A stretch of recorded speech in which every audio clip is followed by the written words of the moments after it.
Good morning students. आज हम नया चैप्टर स्टार्ट करेंगे लीनियर प्रोग्रामिंग। इसकी एक्सरसाइज 12.1 में हमें लीनियर प्रोग्रामिंग की कुछ प्रॉब्लम्स दे रखी हैं, उन्हें हमें क्या करना है, ग्राफिकली सॉल्व करना है। अब देखिए पहला क्वेश्चन इन्होंने दिया है,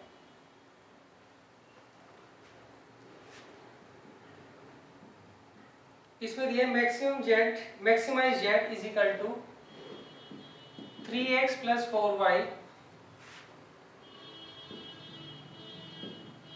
subjects to constraints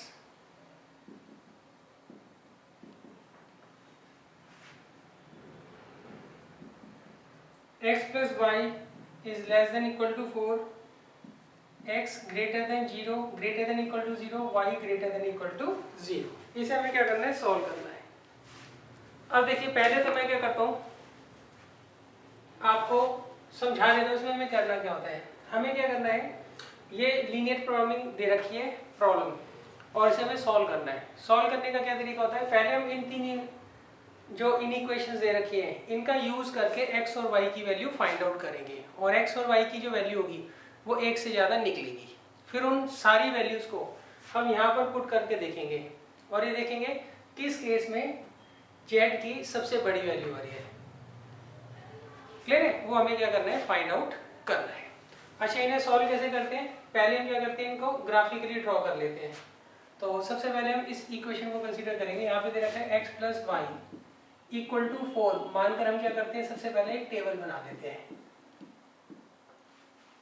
सही, तो टेबल कैसे बनाते हैं, एक बार हम y को 0 लेते हैं, एक बार x को 0। y को 0 लो तो x 4 आ गया, x को 0 लो तो y 4 आ गया। एक बात आपको ध्यान रखनी है, जब भी आप टेबल बनाओगे तो यहाँ पर हम क्या करते हैं, इक्वल टू के साइन को ही सिर्फ कंसीडर करते हैं। तो ये आ गया x4 और ये y4, मतलब 0,4 है ये, और ये 4,0 है। अब इसे आप देखिए 4,0 ये रहा पॉइंट और 0,4 ये रहा पॉइंट, इसे आप ज्वाइन कर दीजिए। सही।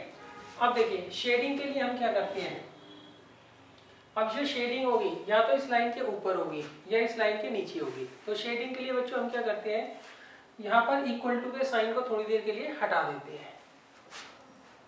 तो हम क्या करते हैं, फॉर शेडिंग पुट करेंगे।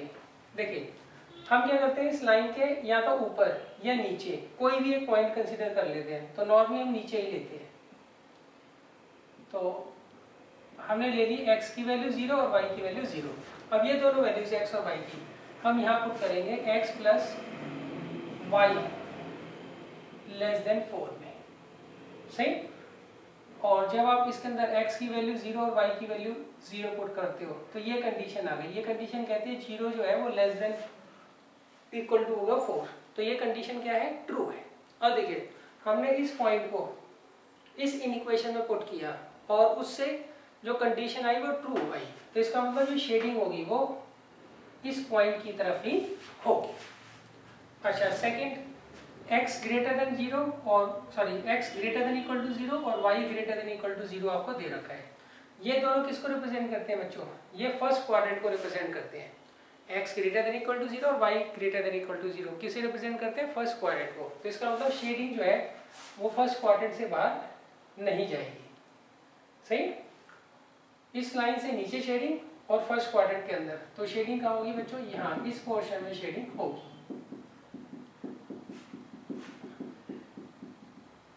और इसको आप क्या करिएगा, डार्क कर दीजिएगा फर्स्ट क्वाड्रेंट। क्लियर। तो अब देखिए अब एक बात ध्यान रखना, इन दोनों को हमेशा कंबाइन आप ड्रॉ करना। इन दोनों का कंबाइन मीनिंग मतलब क्या होता है, शेडिंग जो है वो फर्स्ट क्वाड्रेंट के अंदर ही होगी। और ये आपको हर हालत में जो है देखने को मिलेंगे लीनियर प्रोग्रामिंग प्रॉब्लम में। क्लियर है। तो अब देखिए इसके कॉर्नर पॉइंट्स कौन कौन से हो गए, ये शेडेड रीजन है, इसके कॉर्नर पॉइंट क्या है, एक तो ये है 0,0, दूसरा 4,0 और तीसरा 0,4। ये तीन जो है ये सेट आ गए आपके x और y के। अब हमें देखना है इनमें से कौन सी वैल्यू हम कंसीडर करेंगे और कौन सी नहीं करेंगे। हम तीनों वैल्यूज को बारी बारी यहाँ पुट करेंगे और चेक करेंगे, जिससे सबसे बड़ी वैल्यू आएगी उसी को हम क्या करेंगे, अपना सॉल्यूशन मानेंगे।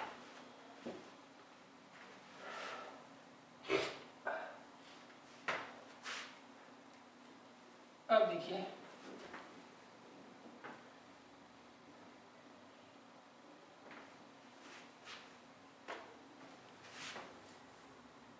केस 1, अगर हम x को लेते हैं 0 और y को लेते हैं 0, या आप सीधा ऐसे करिए z एट a में लिख दीजिए, मतलब ये वाला पॉइंट से। तो इसकी वैल्यू कैसे निकालेंगे हम, x की जगह 0 और y की जगह 0। तो अगर हम इस पॉइंट को लेते हैं तो z की वैल्यू क्या आ रही है 0। अब हम लेंगे b पॉइंट,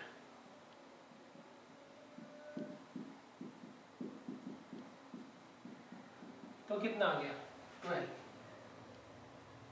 और c कितना आ गया 0,4। तो ये कितना आ गया बच्चों 60। क्लियर है। तो अब देखिए ये जो है सबसे बड़ी वैल्यू है, तो इसका मतलब therefore x is equal to 0 and y is equal to 4 is the required solution। तो सबसे पहले हमें क्या करना होता है, जो इन इक्वेशंस आपको दी होती हैं उससे आप क्या करिए, कॉर्नर पॉइंट्स निकाल लीजिए, और उन कॉर्नर पॉइंट्स को हम यहाँ पे पुट कर देते हैं। अगर यहाँ पे मिनिमम दिया होता तो मिनिमम वैल्यू ऑफ z जिस x और y के सॉल्यूशन से आई होगी वो क्या होगा, सॉल्यूशन होगा। अगर यहाँ पे मैक्सिमम लिखा हुआ है तो उस केस में हम क्या करते हैं, z की वैल्यू मैक्सिमम जिस पॉइंट के लिए x और y के लिए आ रही होती है उसे हम क्या मानते हैं, सॉल्यूशन मानते हैं। क्लियर है। अच्छा यहाँ पे हमने क्या किया था बच्चों, x plus Y less than 4 में यहाँ पर हमने क्या किया था, x की वैल्यू 0 और y की वैल्यू 0 पुट की थी, तो ये ट्रू सॉल्यूशन आ रहा था। इसलिए हमने शेडिंग जो है वो किसकी तरफ की, ओरिजिन की तरफ की। अगर मान लीजिए ये गलत आ रहा होता, इन केस मान लीजिए ये कंडीशन फॉल्स आ रही होती मगर ऐसी होती मान लीजिए, तो उस केस में हम शेडिंग क्या करते हैं, ऊपर की तरफ करते हैं। क्लियर है। जो पॉइंट आपने कंसीडर किया है अगर वो ट्रू सॉल्यूशन देता है तो दैट मीन्स शेडिंग उसी की तरफ होगी।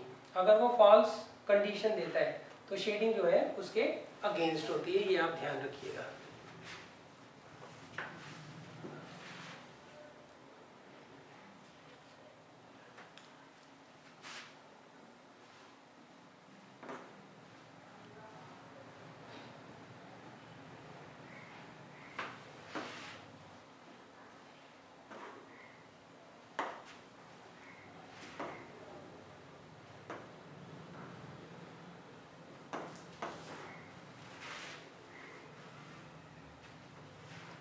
क्वेश्चन नंबर 2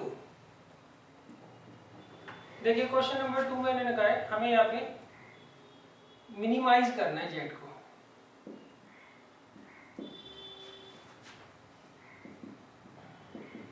और जेड की वैल्यू देखिए -3x + 4y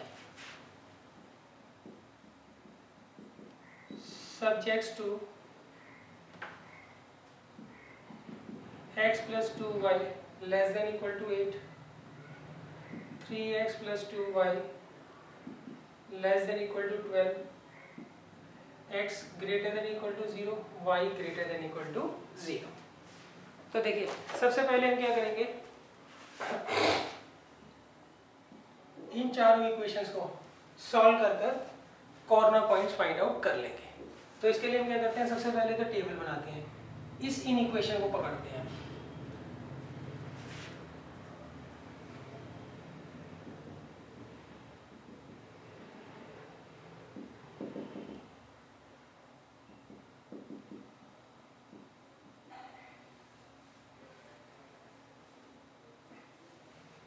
तो इस इक्वेशन इन इक्वेशन को हम पकड़ रहे हैं, यहाँ से इक्वल टू का साइन हम पहले कंसीडर कर रहे हैं। अब देखिए यहाँ पे टेबल बनाइए आप,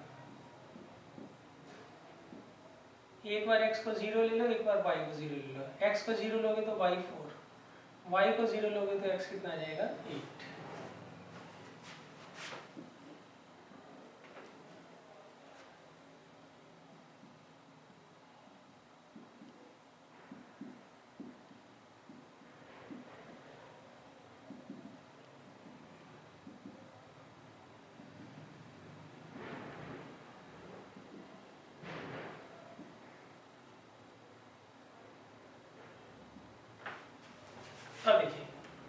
0,4 ये हो गया पॉइंट,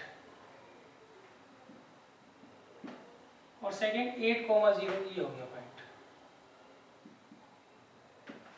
अब इसे आप ज्वाइन कर लीजिए।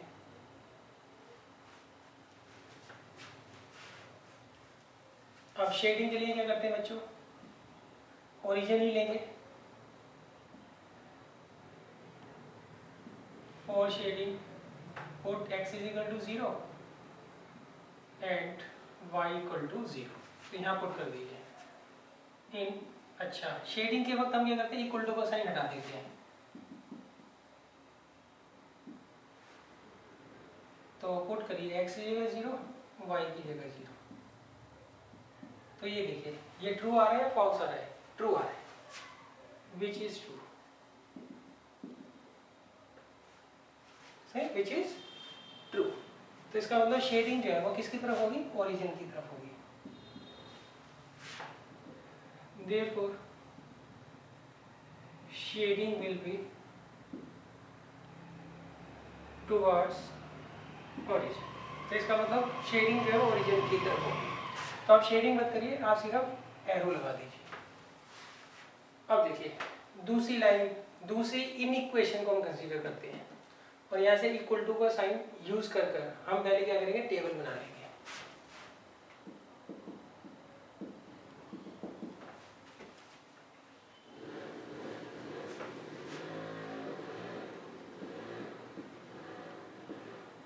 x को लीजिए 0 तो y 6, y को लीजिए 0 तो x कितना आ जाएगा 4। तो 4,0 ये रहा पॉइंट, और 0,6 ये रहा पॉइंट, इन्हें ज्वाइन कर दीजिए आप।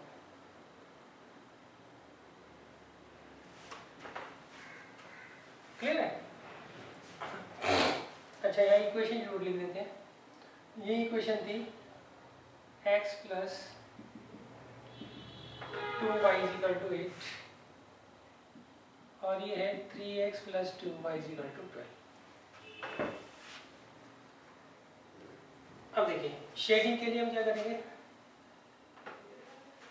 इस इक्वेशन में से इक्वल टू का साइन हटा देते हैं। सही, तो मैं शॉर्ट में लिखता हूँ, for shading put x is equal to 0 and y is equal to 0 in 3x plus 2y less than 12।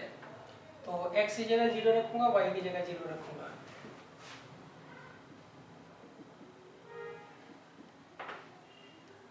तो आएगा 0 लेस देन 12। सही, तो ये जो सॉल्यूशन है ये भी ट्रू है। 0 जो होता है वो 12 से छोटा ही होता है। सही, तो इसका मतलब इसकी शेडिंग जो है वो भी क्या होगी, ओरिजिन की तरफ ही होगी। क्लियर है? अच्छा, इन दोनों को कंबाइन मैंने बताया था, इन दोनों का कॉम्बिनेशन का मतलब होता है शेडिंग जो है वो फर्स्ट क्वाड्रेंट से बाहर नहीं जाएगी। तो इस केस में देखिए ये पूरा का पूरा हम क्या करेंगे, शेड कर लेंगे। अब हमें निकालने इसके कॉर्नर पॉइंट्स, एक है 0,0, इसे हम ए ले लेते हैं, बी है 4,0 और सी है 0,4। अब ये डी पॉइंट हमें निकालना है, वो हम कैसे निकालेंगे बच्चों, वो इन दोनों लाइंस के पॉइंट ऑफ इंटरसेक्शन से हम क्या करेंगे, फाइंड आउट कर लेंगे।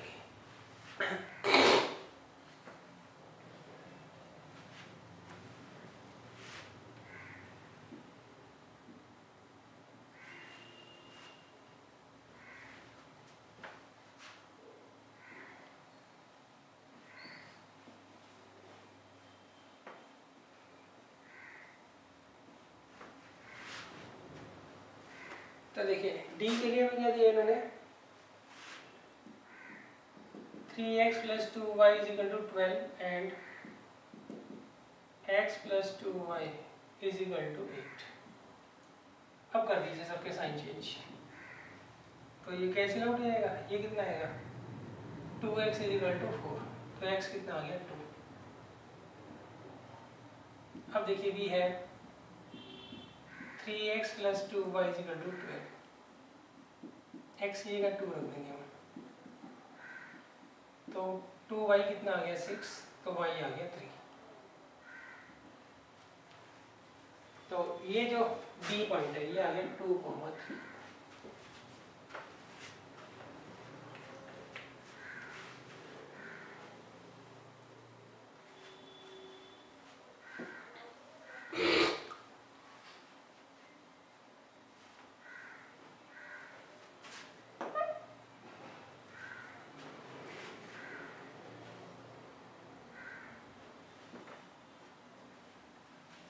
अब देखिए हमें यहाँ पे ये 4 कॉर्नर पॉइंट मिलते हैं।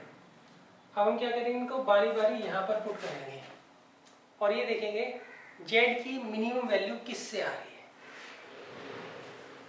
वो हमारा क्या होगा, सॉल्यूशन होगा। अब देखिए सबसे पहले जेड एट ए, उसके लिए हम क्या करेंगे, एक्स और वाई दोनों को 0 पुट करेंगे। फिर Z eight B,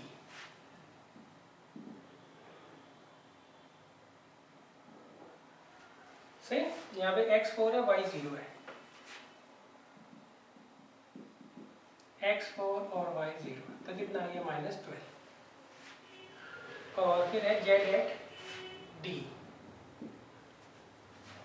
-3 into 2 plus 4 into 3, तो कितना आ जाएगा बच्चों, -6 प्लस 12, 6 आ जाएगा। फिर हमें निकालना है जेड एट सी, x की जगह 0 और y की जगह 4, तो ये आ गया 60। अब यहाँ पर देख लीजिए z की सबसे छोटी वैल्यू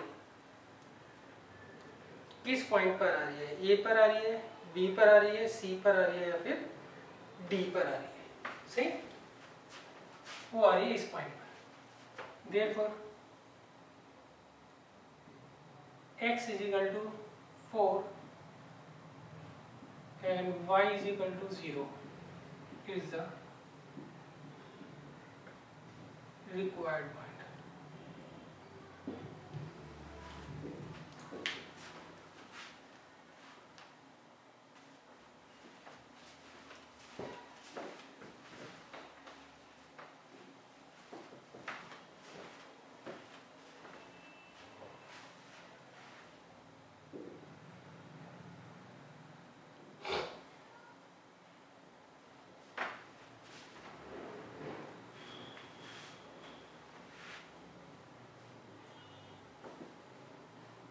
अब देखिए नेक्स्ट है क्वेश्चन नंबर 3।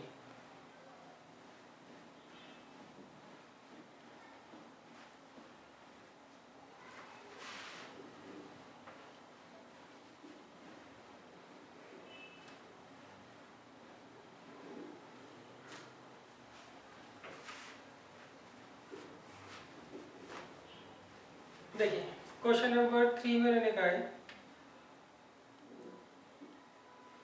मैक्सिमाइज जेड,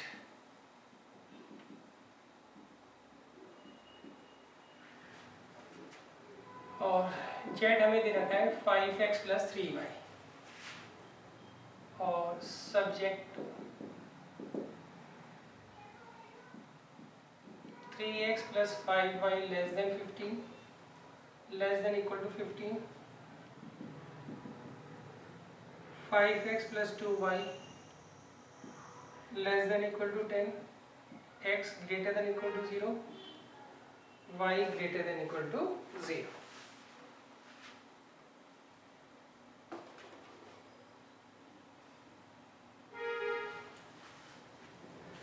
अब देखिए पहले हम इन तीनों, ये चारों इन इक्वेशंस को क्या करेंगे, सॉल्व कर लेंगे और उससे कॉर्नर पॉइंट्स फाइंड आउट कर लेंगे। फिर उन कॉर्नर पॉइंट्स को हम यहाँ पर पुट करेंगे और देखेंगे जेड की मैक्सिमम वैल्यू किस पॉइंट पर आ रही है, वो हमारा क्या होगा, रिक्वायर्ड सॉल्यूशन होगा। तो अब देखिए सबसे पहले हम लेते हैं, जब भी हमें ग्राफ ड्रॉ करना होता है तो हम क्या करते हैं, इक्वल टू का साइन ही कंसीडर करेंगे।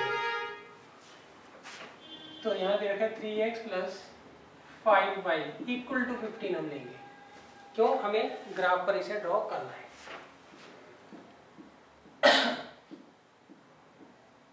तो x को 0 ले लो तो y कितना आ गया 3, y को 0 ले लो तो x कितना आ गया 5।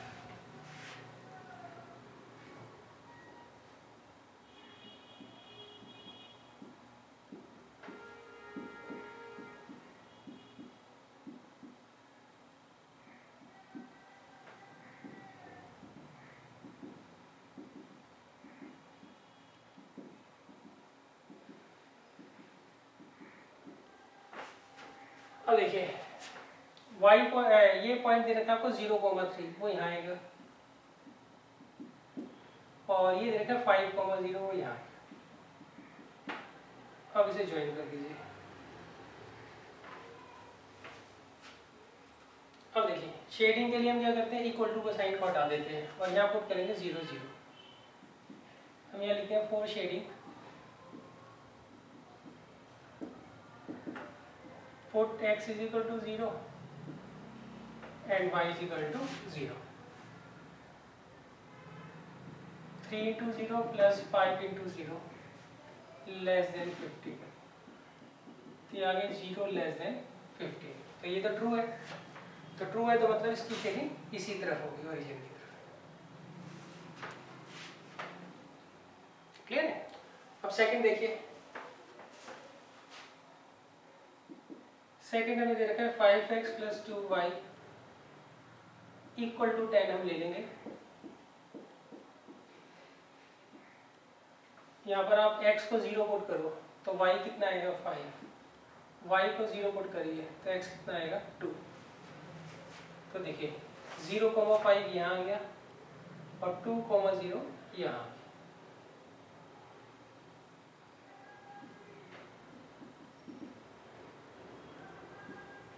यहाँ पे मैं इक्वेशन लिख देता हूँ 5x plus 2y is equal to 10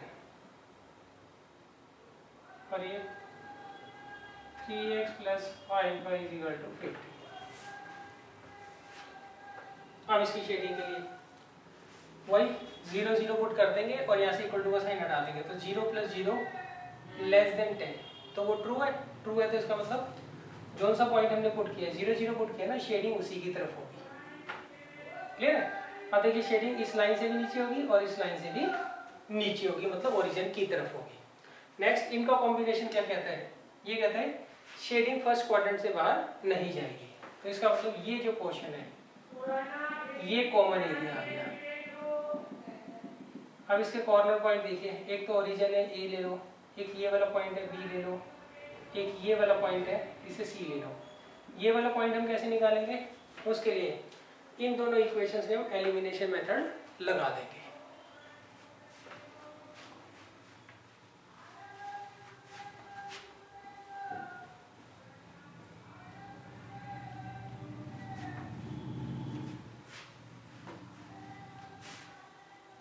तो यहाँ इक्वेशन दे रखी है 3x plus 5y is equal to 15 और 5x plus 2y is equal to 10।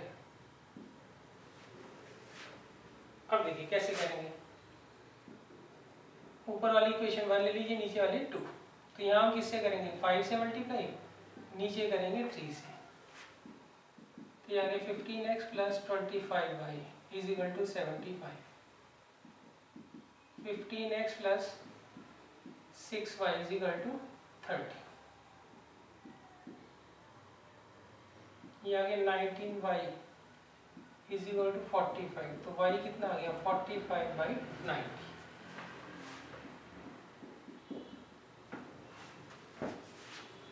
ये हमारी y की वैल्यू आई। अभी x निकालना है।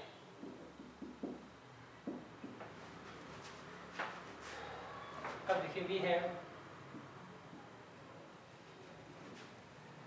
3x plus 5y is equal to 15। 5y इसे 5 से मल्टीप्लाई कर लो, कितना आ गया 225। तो 3x किसके बराबर आ गया 15 माइनस 225/90। तो ये आ गया 285। तो देखिए ये आ गया 60 को 3 से डिवाइड करोगे 20। तो ये पॉइंट आ गया 20/90, 45/90। अब हम क्या करेंगे, ये जो कॉर्नर पॉइंट्स आए हैं A B C and D, इसको बारी बारी हम क्या करेंगे जेड के अंदर पुट करेंगे और देखेंगे मैक्सिमम वैल्यू किस पर आती है।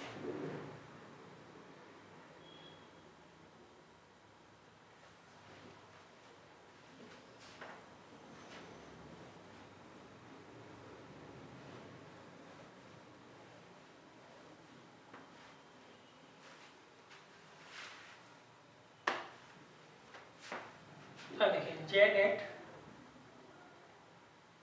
ए मतलब 0 0, तो x की जगह 0, y की जगह 0, Z eight B 2 0,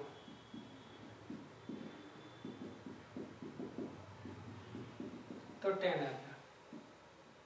Z eight सी 0 3,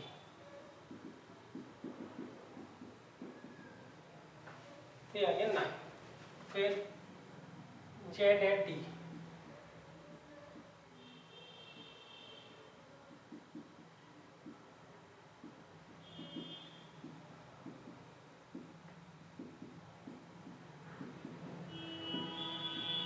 तो कितना आ गया 100 और 135, 235/90।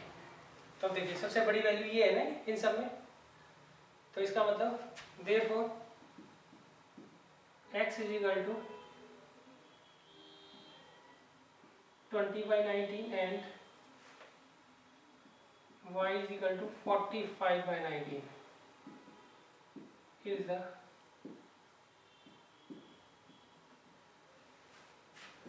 required solution.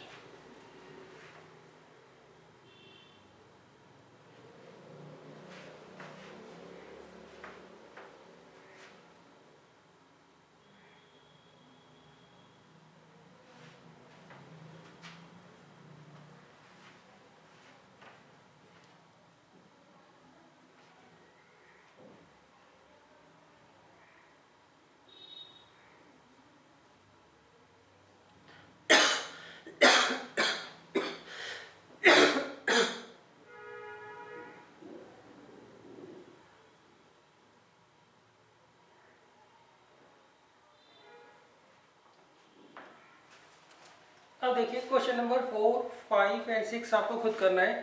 मैं आपको 7, 8, 9, 10 में से क्वेश्चंस करवा देता हूँ।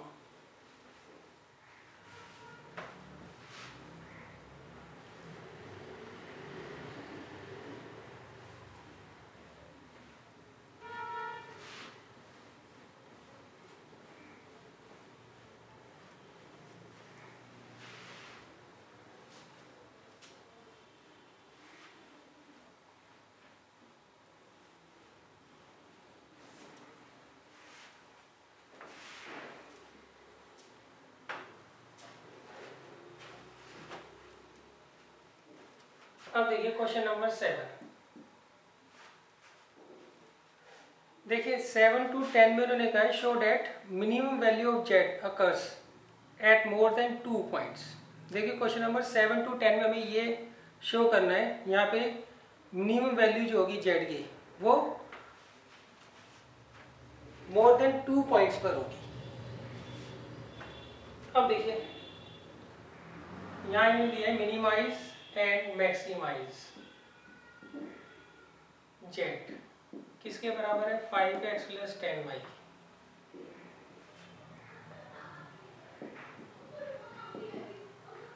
और यहाँ सब्जेक्ट्स 2 दे रखा है हमें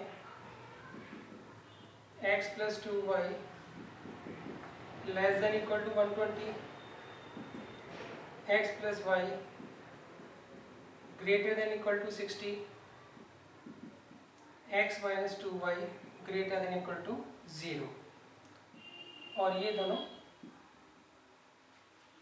x greater than equal to 0 and y greater than equal to 0। अब देखिए इसको कैसे करेंगे। सबसे पहले हम ये पहली इक्वेशन लेते हैं x + 2y = 120।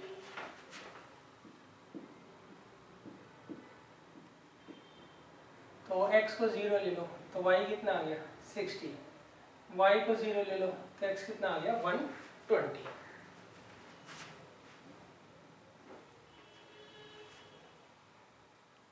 तब देखिए 20, 40, 60, 80, 100, 120, 20, 40, 60, 80, 100 और 120। तो देखिए 0,60 ये रहा,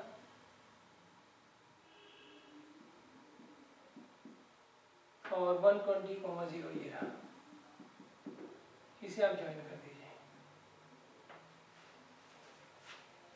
अच्छा, शेडिंग के लिए देखिए, यहाँ पुट करिए, वही ओरिजिन पॉइंट ले लीजिए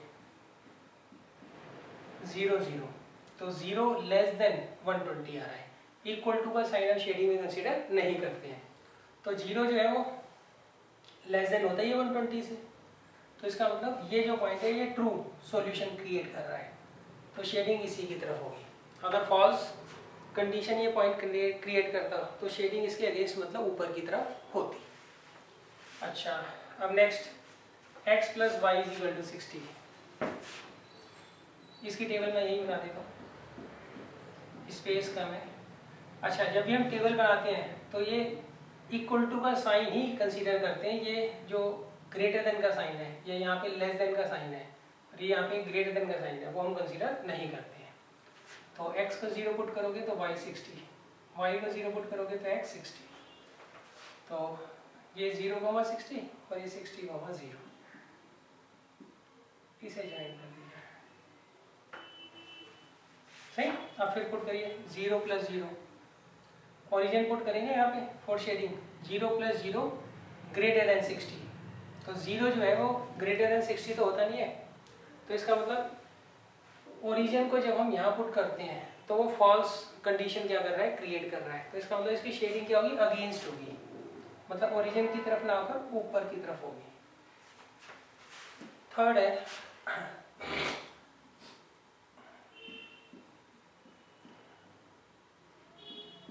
अच्छा, अब देखिए यहाँ पे जो है इक्वल टू के इधर 0 दे रखा है, तो इसकी टेबल हम ऐसे और ऐसे नहीं बना सकते हैं, ये ध्यान रखिएगा। जब भी कांस्टेंट हम आपको 0 दे रखी होती है ना, तो उसकी टेबल इस तरीके से नहीं बनती, इसकी टेबल हम नॉर्मल तरीके से बनाते हैं, जैसे हम 10th और 9th में बनाते थे। कैसे? एक बार आप x को 0 पुट कर लो तो y 0 ही आ रहा होगा, सही, और एक बार आप y को 10 पुट कर लीजिए तो x कितना आ जाएगा 20, और x को y को 20 पुट कर लीजिए तो x कितना आएगा 40। तो ऐसे नॉर्मल टेबल बनानी है आपको, क्लियर है? यहाँ पे देख लीजिए, यहाँ पे आपको 20 के मल्टीपल लिए ना, तो 20 के मल्टीपल यहाँ पुट करिए, इजी पड़ेगा आपको। तो 20 रखोगे तो कितना आएगा 40, 40 रखोगे तो कितना आएगा 80, क्लियर है? अब हम पुट करते हैं यहाँ पे 0 0 तो ये रहा, 40,20, 40,20 यहाँ पे आएगा। नेक्स्ट 80,40 वो यहाँ पे है, तो इसे ज्वाइन कर लीजिए, क्लियर है?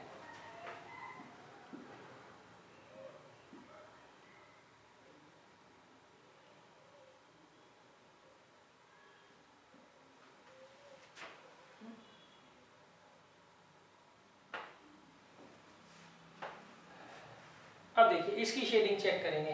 देखो, अगर कोई लाइन ओरिजिन से पास हो रही है तो उसकी शेडिंग हम 0 0 पुट कर नहीं कर सकते, ये आप हमेशा ध्यान रखना, क्लियर है? तो इसमें हम कोई पॉइंट ले लेते हैं, ये लाइन दे रखी है, इसके ऊपर या नीचे कोई भी एक ऐसा पॉइंट ले लीजिए जो क्लियरली विजिबल है कि वो या तो ऊपर हो या फिर नीचे हो, क्लियर है? तो हम ये पॉइंट ले लेते हैं 120,0, सही, क्यों? हमें साफ पता लग रहा है 120,0 जो है इस लाइन से नीचे होगा, तो हम यहाँ लिखते हैं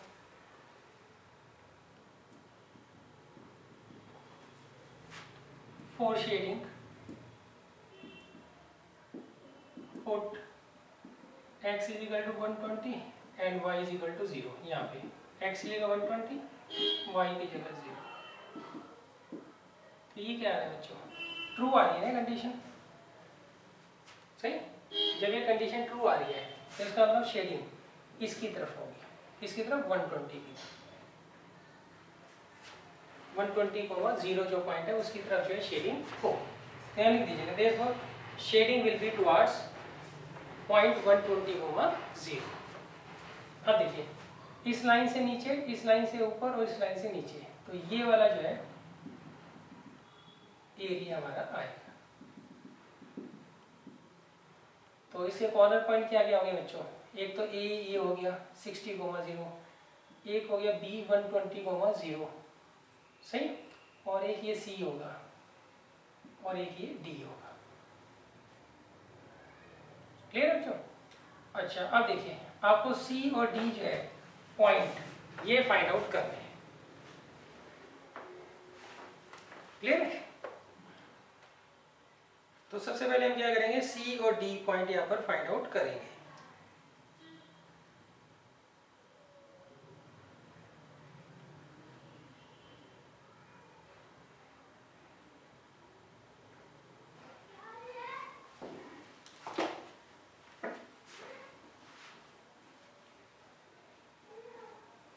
आपको यहाँ पे सारी लाइंस की इक्वेशन जरूर लिख देनी है।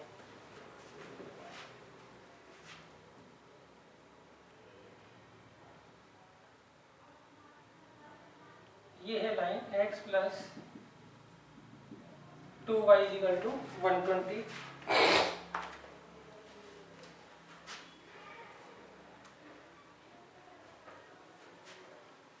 और ये है x plus Y equal to 60,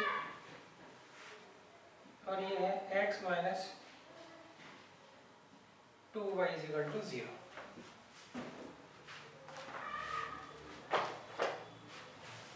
देखिए पहले हमें सी पॉइंट निकालना है, तो उसके लिए आप देखिए ये सी पॉइंट बन किस किस लाइन से रहा है, एक तो इस लाइन से और एक इससे, मतलब इन दोनों का हम पॉइंट ऑफ इंटरसेक्शन पहले निकाल लेंगे। 4c x प्लस 2y कितना दे रखा है 120, x माइनस 2y कितना दे रखा है 0, कैंसिल आउट कर दीजिए, 2x कितना आ गया 120, तो x आ गया 60। अब देखिए वी हैव, हमारे पास कंडीशन है x प्लस 2y जो है वो 120 है, तो x की जगह 60 रख दिया,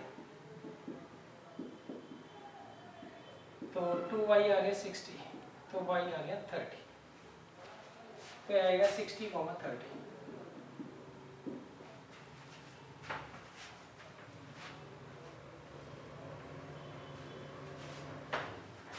अब देखिए d के लिए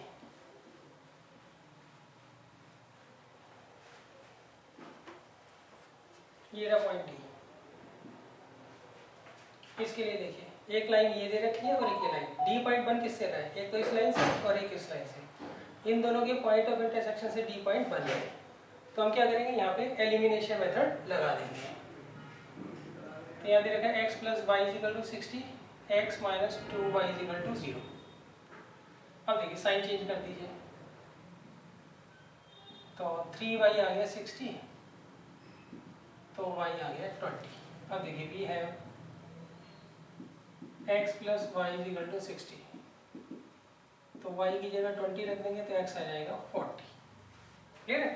तो ये d पॉइंट आ जाएगा हमारा, मैं यहाँ लिख देता हूँ, वहाँ तो स्पेस है नहीं, 40,20। क्लियर है? तो हमने क्या किया, सबसे पहले ये चार कॉर्नर पॉइंट्स निकालिए, A B C and D. अब हम क्या करेंगे, इन चारों पॉइंट्स को चेक करेंगे।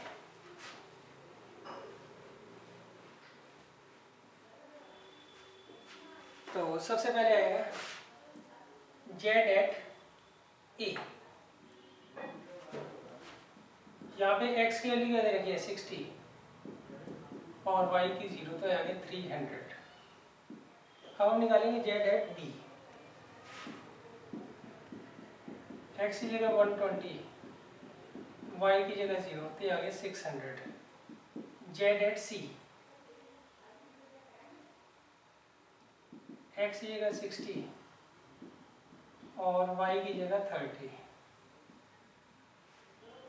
फिर हमें निकालना जेड एट डी, तो x की जगह 40 और y की जगह 20, तो आ गया 200 और 200 कितना आ गया 400। अब देखिए यहाँ पर जो मैक्सिमम वैल्यू आ रही है जेड की, ये दो पॉइंट्स पर आ रही है। कौन कौन से पॉइंट्स पर, बी और सी पर।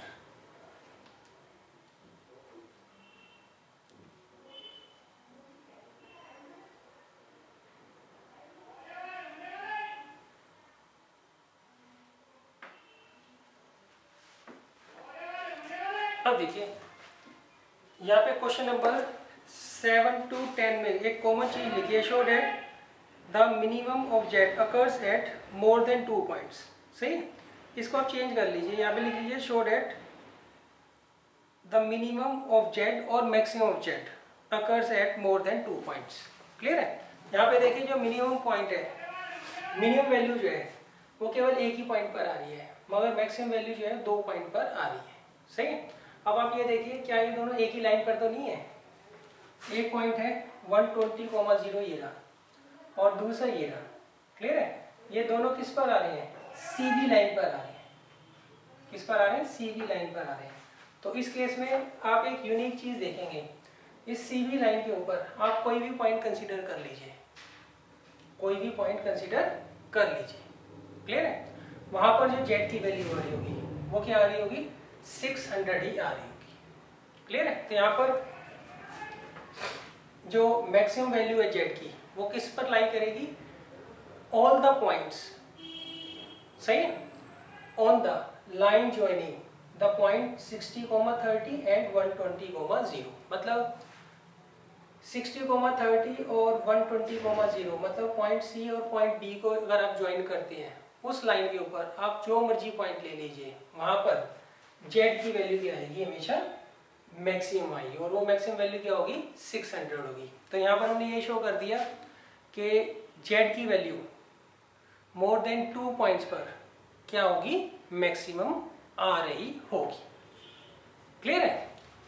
अच्छा, बुक में जबकि लिखा है हमें मिनिमम प्रूव करना है, मगर आप कौन सी रही है? मैक्सिमम। तो आप क्वेश्चन में हल्का सा स्लाइडली चेंज कर लीजिए, करेक्शन है, इसमें लिख लीजिए show that the minimum value of Z और maximum value of Z occurs more than 2 points.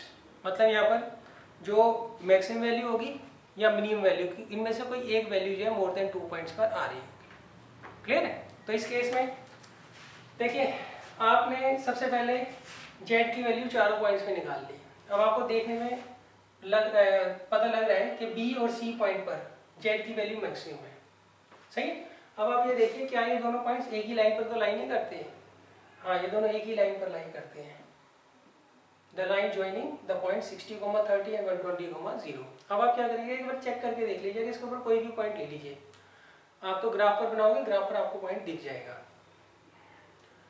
इस लाइन के ऊपर आप कोई भी पॉइंट ले लीजिए, वहां पर जेड की वैल्यू क्या आ रही होगी? 600 आ रही होगी।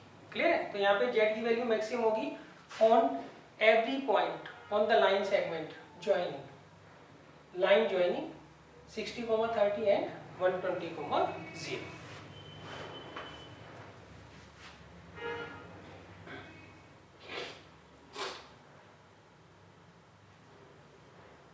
क्लियर है? अच्छा, मैं आपको चेक करके दिखा देता हूं। यहां पर आप ले लीजिए x की वैल्यू आप 20 पुट कर दीजिए तो y 50 आएगा। x की वैल्यू 20 की तो y कितना आ गया? 50। क्लियर है?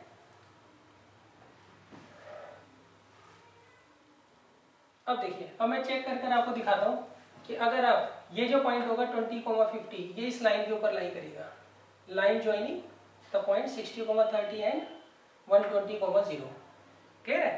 अब इस पॉइंट की जो वैल्यू, इस पॉइंट को जब आप जेड पर रखोगे तो उसकी वैल्यू भी 600 आ रही होगी। आप देख लीजिए, मैं इस पॉइंट को ई ले लेता हूँ। सही? ये वैसे आपको शो करने की जरूरत नहीं है, मैं समझाने के लिए बता रहा हूँ। एक्स की जगह रख देंगे 20 और y की जगह क्या रख देंगे? 50। तो कितना आ गया? 100 प्लस 500 कितना आ गया? 600। तो देख लीजिए, इन दोनों पॉइंट्स को ज्वाइन कर आप जो लाइन बनाएंगे, सही, लाइन सेगमेंट नहीं, लाइन बनाएंगे, सही, उस लाइन के हर पॉइंट पर जेड की वैल्यू क्या आ रही होगी? 600 आ रही होगी।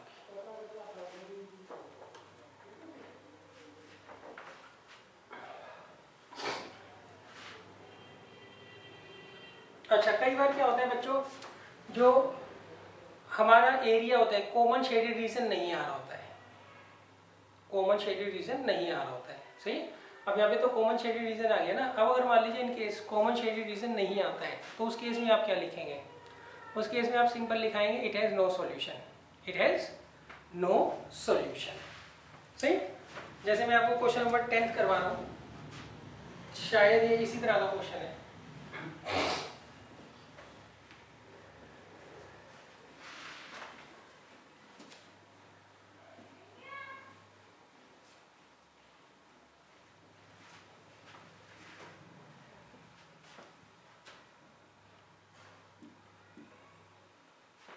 देखिए यहाँ पे मैंने कहा है हमें जेड को मैक्सिमाइज करना है और सब्जेक्ट्स टू वाली कंडीशन हमें दे रखी है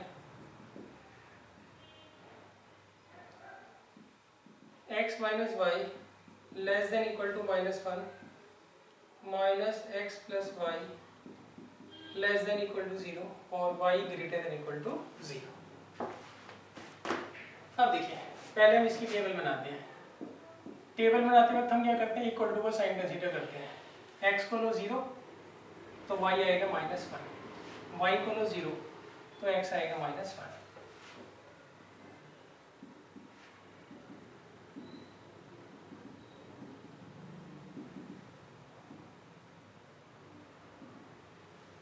तो देखिए 0, -1 ये रहा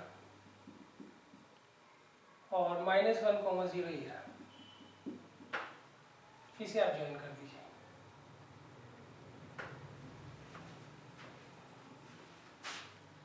तो ये इक्वेशन आ गई x plus Y is equal to -1। अब हम 0, 0 यहाँ पे पुट करते हैं।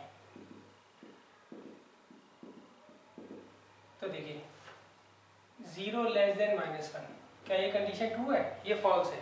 तो इसका मतलब इसकी शेडिंग जो है वो ओरिजिन की तरफ नहीं होगी।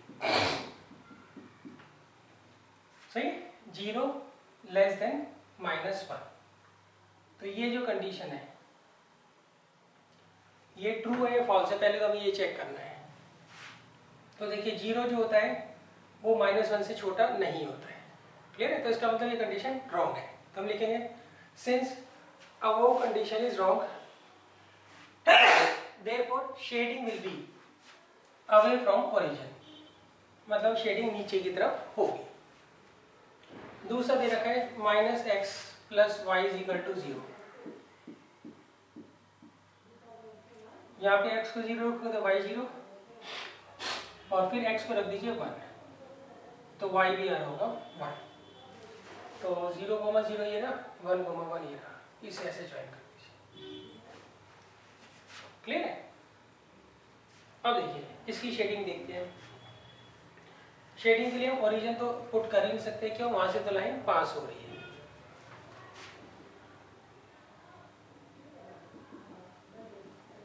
तो हम क्या करते हैं, ये पॉइंट ले लेते हैं 2, 0, इसे पुट करते हैं।